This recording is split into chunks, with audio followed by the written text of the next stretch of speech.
There are several communication tools inside of CoursePlus.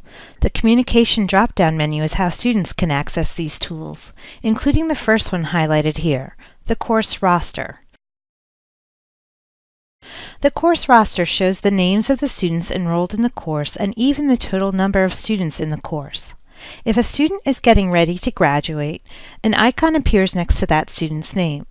And for every student on the roster, their email address and location as set in their CoursePlus profile is displayed. Also, if students have more information saved in their profile, you can view that by clicking on Profile.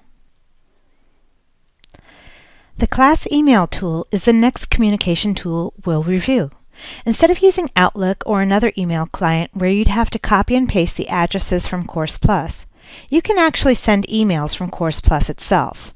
The Class Email tool allows you to easily send a message to one or more students or the faculty team members in your course, including the TAs.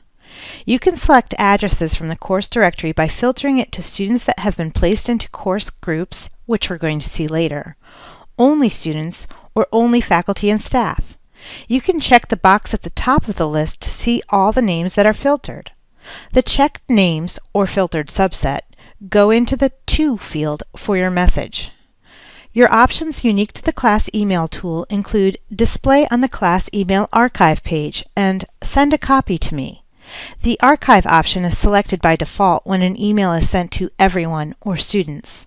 We'll look at the Archive page in a moment to understand the benefits of this option a bit more. Construct the email as you normally would, beginning with typing in its subject, then type in your message. Lastly, click Send Email.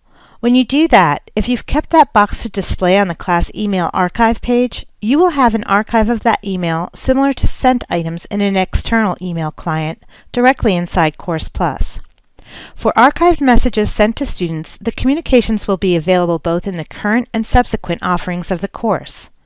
If you want to display your email as an announcement on the course page, you can select that as one of the options when composing the email if it is addressed to all students. When you are selecting addresses for your email recipients, you can use specific filters, even narrowing down the potential recipients list by students who, for instance, haven't completed an activity. Maybe there is a quiz and you want to send a note to individuals who have not yet completed it, reminding them to complete the quiz. You can see this filtering can be quite useful. If you want to view the note that's been saved to the email archive, you can either click the button on the blank email form or use the link in the communication drop-down menu.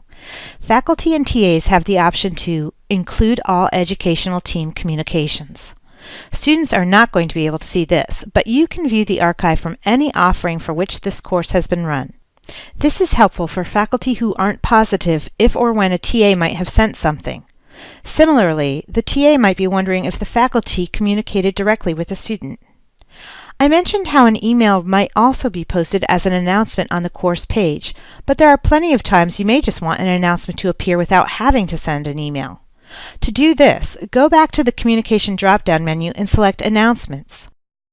From this main Announcements page, first click Edit Announcements, then Add an announcement. You'll note that the default is to display the announcement for 5 days. If you wanted to display it longer than that, you should override it. If you don't want it to appear until a certain date, you can select the date it appears to students by editing the required posting date. Then you still must click Add the announcement.